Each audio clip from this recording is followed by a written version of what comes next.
Bonjour à tous, soyez les bienvenus, ici c'est la team Waterlife High Tech et on a donc Patrick qui est en train de filmer. Voilà, je vous remercie. Tout à fait, je vous en prie, Qui a reçu donc sa fontaine K8 qu'il a déjà déballée avec un carton, donc ça c'est le carton acrylique, donc on va le déballer tout simplement. Et il a accepté donc qu'on puisse filmer chez lui pour pouvoir installer la fontaine et puisque ça transmet des informations aux gens quand bien sûr ils auront imaginons ce genre de configuration. Donc là on va d'abord déballer tous les articles. Voilà, donc j'ai demandé donc de pouvoir filmer les choses au fur et à mesure et les expliquer. Donc bien sûr là c'est la facture, ça on regarde. Ensuite là on a un document pour tester les pH acide alcalin, une présentation, une documentation, la doc en plusieurs langues. Ensuite là il y a un testeur de pH, des bandelettes, qu'on n'utilise généralement pas, on préfère utiliser le testeur liquide. Ensuite on a ceci qui est un premier bypass, donc c'est pour justement apporter de l'eau à la fontaine. Donc on va pouvoir avoir deux options, soit ce système-ci, voilà, avec quelques petits accessoires, voilà. Soit on a notre système, le blanc que voici, un peu plus gros. Par contre celui-là, on peut avoir la douche, alors que celui-là on a uniquement le modèle traditionnel, c'est-à-dire l'eau en spray. Et lui il fait le spray également à la douche. Ensuite on a l'alimentation, j'enlève la protection. On a ceci, qui sont les différentes fixations, voilà, qu'on va utiliser en fonction du mâle ou femelle que nous avons. Et ensuite, là, on va retirer donc la fontaine par le col. Donc voici la fontaine qui est ici. Voilà. Ensuite, on a le sel liquide pour faire les eaux très acides et très alcalines. Donc la Strong Kangen Water et la Strong Acid Water. Un autre flexible, si on n'utilise pas le flexible qui est déjà adossé à la fontaine, ça c'est un flexible un peu plus long pour le rejet dans l'évier. Et également les accessoires de nettoyage. On va les montrer également. Donc ici, accessoires de nettoyage. Sachet d'acide citrique pour nettoyer la fontaine, il y en a 6. Sans oublier effectivement ici un bouchon qui va nous servir également pour le nettoyage. Le bypass pour le fil pour le nettoyage et le cleaner temps pour aussi le nettoyage. Voilà, donc c'est parti. On va donc enlever le plastique.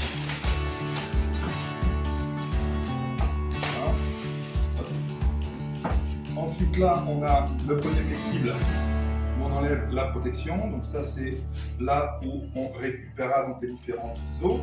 Donc il faut toujours penser à bien visser, vous voyez, parce qu'en fait, il se dévisse comme ceci. Vous voyez. Généralement, il est quelquefois un peu dévissé, on pense pas la machine, donc on le revisse. Voilà, ici, donc le joint qui permet l'étanchéité, et là, on le revisse comme ceci. Alors, avec la chose qui soit bien vissé, donnant que le signe, que ce soit joli, de toute façon, c'est possible. Ensuite, ça, c'est ici l'alimentation. Donc là, on défait l'alimentation. On enlève le petit opercule ici, rouge, ceci. Voilà. Là, on enlève la protection. Voilà, de notre flexible. On enlève aussi le capuchon, on conserve, voilà, on vérifie que ça soit bien vissé aussi. Et là, en fonction de là où on va mettre la fontaine, on va soit ici, regardez, rapprochez-vous un peu. Là, soit on peut mettre ces éléments à droite, puisque l'alimentation et le rejet vont être à droite, soit on peut mettre ces éléments à gauche, comme ceci, parce que l'alimentation et le rejet est à gauche. Donc, pour Patrick, ce sera de toute façon au milieu, puisque la fontaine va être placée juste ici. On va déjà la positionner. On va déjà la positionner et voir comment ça va rendre. Donc je prends la fontaine, je la positionne ici. Voilà, donc ça c'est l'alimentation. On va voir après comment on va brancher. Là, le rejet, on fait passer devant la fontaine. Ici, en dessous. On la rapproche au plus possible. On met le bec déjà à l'intérieur des l'évier. Et ça c'est l'alimentation. Alors l'alimentation, pour l'instant, on va la brancher directement sur ce col-ci. J'ai encore jamais vu, c'est vraiment sympa comme installation, c'est flexible, vous voyez. Et en fait, ce qui se passe, c'est que ici, là, vous voyez là, on le tourne du côté de la caméra, on va pouvoir le dévisser pour pouvoir directement mettre la fixation, donc soit celle-ci ici, soit celle-ci ici, et ça va permettre de brancher directement la fontaine. Bien entendu, on adaptera le câble afin qu'il n'y ait pas une trop grosse longueur, afin que ça puisse gêner quand on utilise l'évier. On se retrouve tout à l'heure pour commencer le branchement. Merci. À tout à l'heure.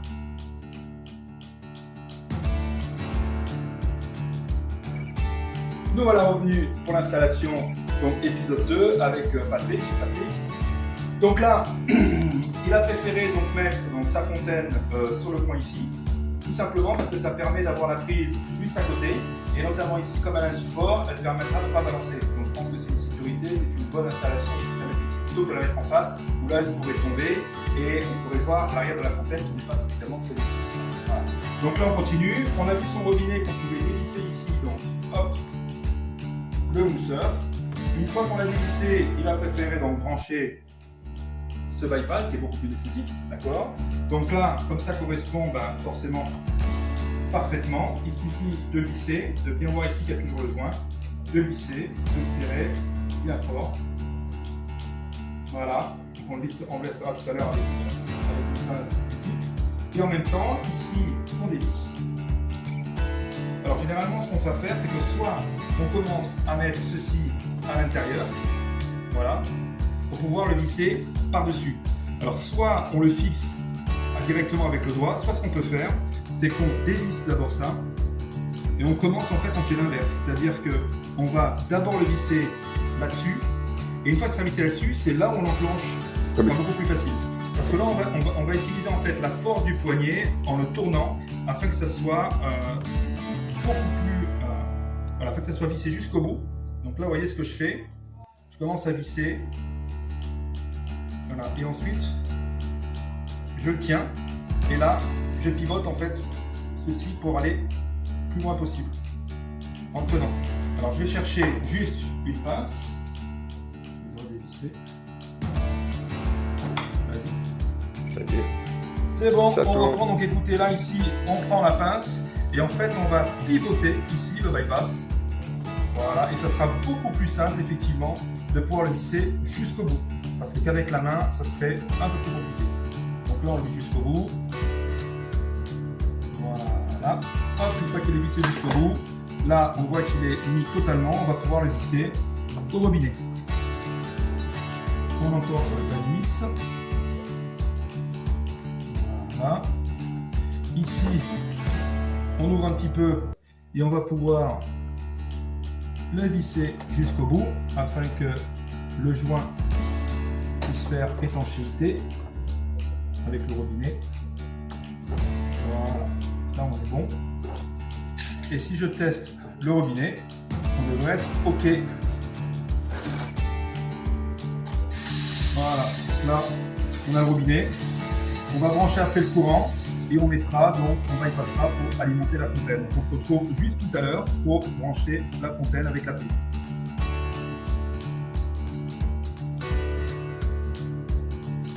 Yes, on revient.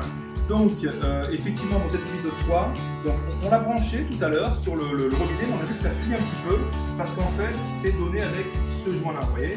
Donc ça, c'est un joint qui est assez fin, qui est directement dans ce flexible-là. Vous voyez, donc si vous pouvez un petit peu... alors, c'était pas celui-là, c'était celui-ci. Voilà, si vous pouvez reprocher, là, à l'intérieur de ceci, il y a ce joint-là. Vous voyez l'épaisseur, là? Vous pouvez se rapprocher, approchez-vous, c'est bon, ici l'épaisseur. Et regardez un peu celui-ci, il est un tout petit peu plus épais, vous voyez. Et en fait, la différence, c'est que quand on colle effectivement le bypass et qu'on le visse, s'il y a une fuite, c'est que le joint n'est pas assez épais. Donc on l'a récupéré d'ici, là, vous voyez, dans ces accessoires-là. Là, il y avait deux joints ici, et il y en a un comme ça, qui est à l'intérieur, donc on peut le récupérer pour pouvoir le mettre là-dessus. Et l'introduire à l'intérieur ici. Donc on va le mettre, on va refaire un essai, voir si ça fuit toujours ou pas. En essayant bien entendu avec la pince. Voilà. Maintenant,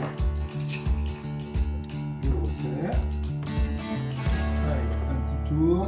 Encore un. Encore un. Voilà. Là, il faut garder bien le flexible pour pas qu'il tourne en même temps, parce que c'est un flexible souple. Voilà, on va faire un test. Donc pour l'eau, c'est comme ceci, position verticale. En eau, voilà, vous voyez, là, il n'y a plus de fuite.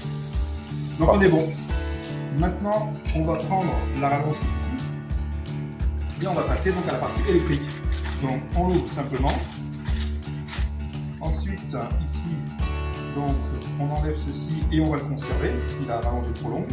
Sinon la prise est trop longue, on pourra s'en resservir. Là on la déplie. On va la brancher donc derrière la fontaine. Là il va falloir se rapprocher derrière la fontaine ici. Voyez. Hop, ici là. On l'introduit à l'intérieur. Donc il y a un sens. Hein. Alors sens de l'autre côté. Hop, donc la partie ronde c'est la partie extérieure, la partie plate c'est la partie intérieure. Vous avez vu qu'en même temps ici il y a un fusible, n'oubliez pas parce que si un jour il y a un problème, la fontaine ne marche plus et qu'il y a du courant, c'est que forcément il faudra avoir le fusible. Là, on la remet dans ce sens-là, on passe la prise de l'autre côté. Voilà, il n'y a plus qu'à la brancher. Donc là je vais venir la brancher. Là il nous a fourni une multiprise, elle est déjà branchée. Donc on prend la prise, on l'introduit, et là ce qu'on va faire c'est que vous voyez là, c'est ici là.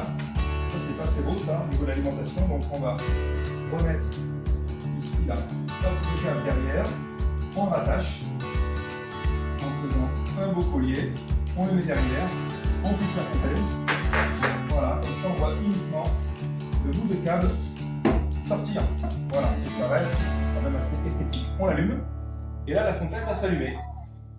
Alors, là je vais demander donc à Patrick de se rapprocher, parce que ici là, on va pouvoir commencer les configurations. Donc rapproche-toi au niveau du panneau, c'est bon, super. Donc là on va voir, ici on appuie sur le petit bouton bleu setting. Et on va commencer à appuyer sur langage, le premier bouton. On voit que c'est réglé par défaut en anglais, donc on sélectionne le français. Premier point. Deuxième point, on revient en arrière avec le petit bleu en haut à droite. Et là on va appuyer sur volume. On va le mettre haut et fort pour qu'on entende fort et clair la fontaine. Maintenant on peut bien sûr l'arrêter complètement ou alors le mettre en volume bas. Par défaut on va le mettre en volume haut. Ensuite l'ajustement du pH. Donc ceci en fait c'est pour ajuster le pH de l'eau du robinet. Puisque si jamais des eaux du robinet sont peut-être quelquefois des eaux de forage, ce sont des eaux qui sont très acides. Donc là, on va augmenter en fait largement la puissance du pH pour que, afin que si l'eau rentre légèrement acide, elle puisse largement s'alcaliniser avec la fontaine. Si maintenant l'eau est neutre, voire légèrement alcaline, on peut directement laisser ça sur une base de 4, puisque l'eau entrante n'est pas acide.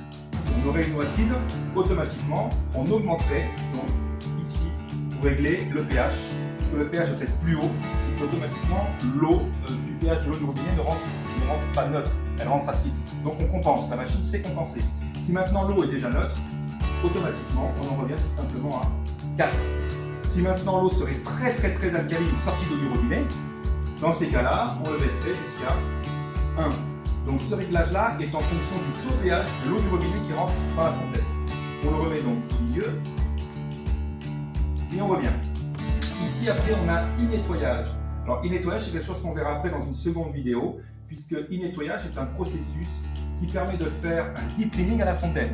C'est-à-dire qu'on va mettre, ici dans le réservoir à droite, on va mettre une solution d'acide citrique qui est vendue par la société. Donc 2 sachets de 30 grammes qui fait 60 grammes avec de l'eau.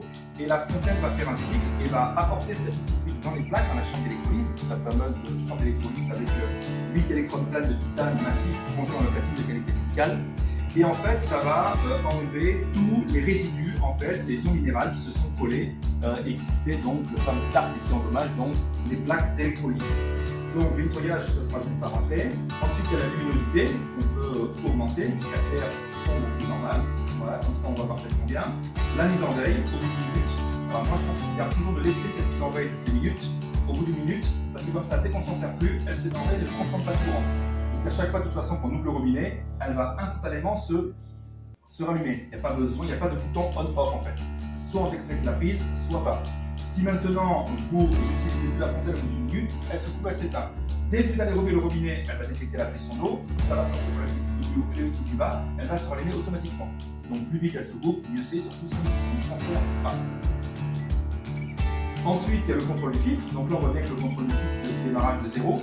Donc d'ici 6 mois, 1 an, il y aura son premier changement, une eau utilisée par jour, par personne. Et également ici l'additif minéral. Alors l'additif minéral, c'est une solution qu'on met également dans le réservoir qui est actuellement ici et qui permet d'enrichir les eaux généralement en calcium. Voilà. Parce que si effectivement on a bien souvent des eaux qui passent tout ça, comme les eaux de forage, c'est très sableux, c'est très peu minéralisé. Et il faut savoir que la machine fonctionne avec des minéraux. S'il n'y a pas de minéraux, pas d'utilisation possible. Donc il est nécessaire d'avoir un additif qui permet donc d'avoir des ions calcium supplémentaires et qui vont permettre la favorisation donc, et l'ionisation de l'eau qui passe à travers la fontaine. Donc là on n'en a pas besoin parce que nous, notre robinet, elle est déjà minéralisée. Voilà, je pense qu'on a fait le tour. Langue, volume, ajustement pH, nettoyage, humidité, taille, contrôle liquide, additif minéral. Donc on se retrouve juste après pour la mise en route, donc le débit et le goûtage d'eau de la machine.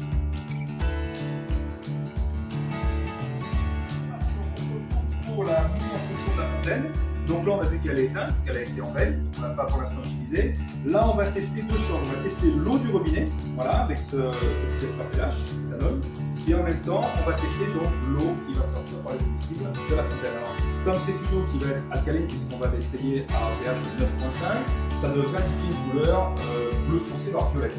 Et ici, comme on est à peu près normalement à une eau neutre, comme vous le verrez, on sait bien que ça alcalinise normalement un petit peu l'eau, donc ça devrait être entre vert voire bleu clair. Donc on va faire le test. On ouvre pour l'instant le robinet, on ouvre le petit flacon, on y met donc un petit peu d'eau, et là je vais me rapprocher et on va verser 1 à 2 gouttes suffisent pour pouvoir tout de suite voir la couleur de l'eau. Et là vous voyez un petit peu, on est vert légèrement bleu, vous voyez un petit peu, voilà. On peut dire que c'est une eau très légèrement alcaline, due je pense au chlore qu'elle contient à l'intérieur. Voilà. On rince, on va mettre en fonction donc maintenant la fontaine. Alors que je ne me trompe pas, là on a une eau tiède, donc ici on devrait avoir une eau froide, c'est bien ça. Donc toujours mettre de l'eau froide à la fontaine puisqu'elle n'aime pas du tout l'eau chaude. Eau froide obligatoire, voire légèrement tempérée, mais à la base froide, plutôt fraîche. Ensuite on ouvre le robinet, on vient bypasser directement. Donc soit d'un côté, soit de l'autre, comme ceci. Hop. Instantanément, l'eau va rentrer dans la fontaine. Alors comme elle est neuve, on va attendre quelques secondes le temps que l'eau puisse bien passer dans le filtre, puisse bien passer dans les plaques. Voilà, donc quelques secondes. Donc vous voyez qu'elle sort bien par les feux flexibles, hein, puisque là on a donc l'eau alcaline très riche en ions hydroxyhydrogène, les fameux ions OH-. Donc l'eau alcaline antioxydante, hyperhydratante et alcalinisante. Et de l'autre côté, on va avoir les ions H+, donc acide, qui est le rejet donc, dans l'évier. Vous voyez bien que ça coule toujours plus, à peu près sur, je dirais, 2 tiers à 3 quarts pour le flexible du haut et 2 quarts à 1 tiers sur le flexible du bas. Voilà. Une fois qu'on est là, qu'elle est bien fraîche, on va donc diminuer un peu l'eau. Voilà, le temps que ça puisse bien passer dans les plaques. Là, on reprend effectivement l'eau de la fontaine. Alors on va sélectionner tout de suite l'eau pH 9,5 pour la plus puissante, pour savoir si on a une très bonne eau alcaline. Voilà, on va attendre un petit peu que ça coule. Et dès qu'on aura fini les tests, on va pouvoir donc commencer donc, à se servir pour boire. Voilà, on met quelques gouttes. Voilà, là vous voyez tout de suite. Là, c'est une eau qui est hautement alcaline, violet. Donc on est bon, on est au top, on est parfait. Donc ce qu'on va faire maintenant, c'est qu'on va se servir de verre pour boire, trinquer à l'installation donc de la fontaine de Patrick. Merci beaucoup. Nous voilà revenus donc chez Patrick pour la continuité de l'installation. L'installation est terminée. On a déjà trinqué avec l'eau. Maintenant, on va passer donc à la démonstration sur les eaux très acides, donc la Strong Acidic Water et la Kangen Water, la Strong, la forte, c'est la 11.5. Alors, Patrick nous a fait remarquer tout à l'heure que sur le panneau d'affichage, il y avait des différentes eaux. On a 8,5, 9, 9,5 en fonction des degrés, donc les degrés de la puissance de l'eau, donc ça c'est les eaux à usage interne. Et ici, on a les eaux à usage externe.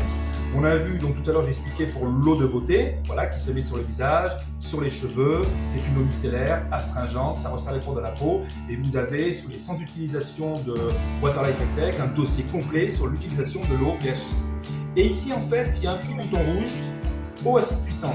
Alors, on a effectivement l'eau acide puissante à 2.5 qui sert de désinfectant, mais on n'a pas l'eau 11.5, tout simplement parce que l'eau à 11.5, elle va sortir instantanément par le flexible du dessus de la fontaine, mais qui n'est pas indiqué.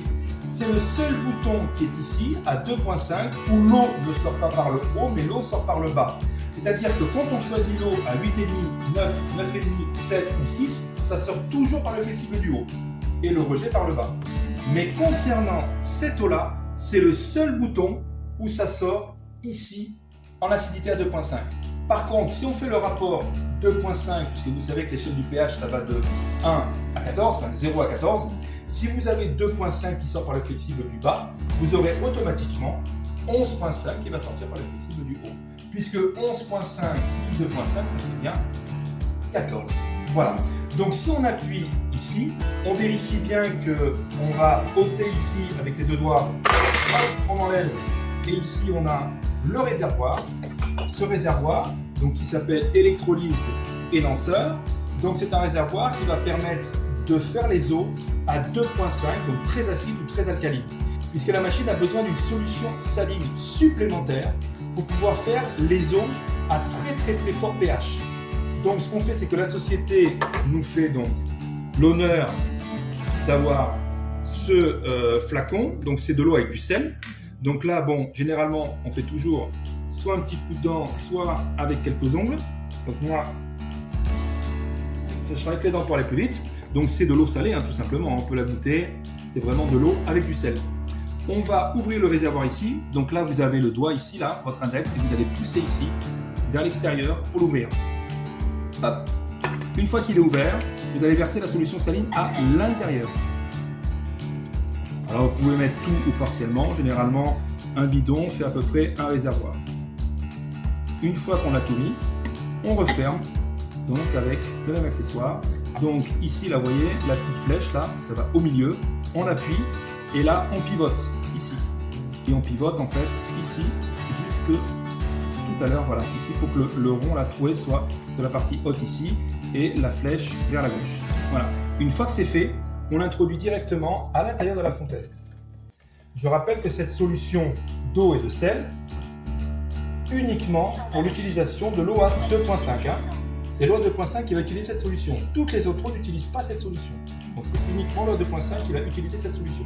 Généralement, on peut faire 40 à 50 litres d'eau très forte alcaline et à peu près 15, 20, 25 litres d'eau acide avec cette solution. Puisque quand on va appuyer sur ce bouton, l'eau forte acide et l'eau forte alcaline va sortir en même temps. Donc on va récupérer les deux eaux instantanément, avec des utilisations bien sûr différentes. Donc démonstration, on referme ceci. Et là on va simplement ouvrir le robinet. En appuyant sur 2.5, la machine va biper et elle va dire attention, eau acide puissante. Mais regardez si on ouvre, regardez si on ouvre trop. Voilà, elle nous demande de réduire le débit parce qu'elle a besoin de beaucoup de force et de pouvoir mettre l'eau dans les plaques à un certain débit, puisque si on le met automatiquement trop fort, elle n'aura pas le temps d'agir et d'avoir véritablement des eaux à des pH extrêmes. Donc il faut réduire le débit. Ah, voilà. Maintenant, la fontaine dit une deuxième chose. Rajouter sur l'hydraulique, ça veut dire qu'elle demande à ce que le sel puisse être dans la fontaine. Des fois, elle le fait, même si le sel est à l'intérieur. Mais forcément, il faut que la pompe amorce, il peut y avoir un peu d'air. C'est tout à fait normal qu'elle le dise. Donc si elle le dit, vous laissez faire, elle va automatiquement se réamorcer. D'accord ? Si maintenant elle indique qu'il n'y a pas de sel, automatiquement ne prenez plus l'eau. Attendez qu'elle redémarre et qu'elle recommence à dire que là vous avez de l'eau acide. Donc une fois que vous avez de l'eau acide puissante, vous réduisez encore un tout petit peu le débit. Voilà. Et là vous allez récupérer les deux types d'eau. Donc l'eau forte ici, Strong Kangen Water, donc l'eau 11.5. Et en même temps vous allez récupérer donc la Strong Acidic Water, l'eau à 2.5. Vous allez voir une eau extrêmement trouble d'un côté, et ici vous allez voir l'eau très acide de l'autre côté. Tout simplement parce que ici c'est une eau qui est très riche en ions hydroxyde d'hydrogène, alors que là c'est très riche en ions H+, qui est complètement différent. Donc là on appelle ça un acide hypochloreux. C'est de l'eau à 2.5 et ça permet surtout de désinfecter. Donc c'est-à-dire tout ce qui est plaies ou tout ce qui est microbes, virus, germes, bactéries, ça sera traité avec l'eau à 2.5. Comme le principe d'avoir des mycoses aux pieds, vous pouvez faire des bains avec cette eau-ci. Ça marche et les résultats vraiment spectaculaires. Et là, vous avez l'eau à 11.5. Ça, c'est une eau qui est tellement alcaline qu'elle est considérée comme un anti-inflammatoire naturel.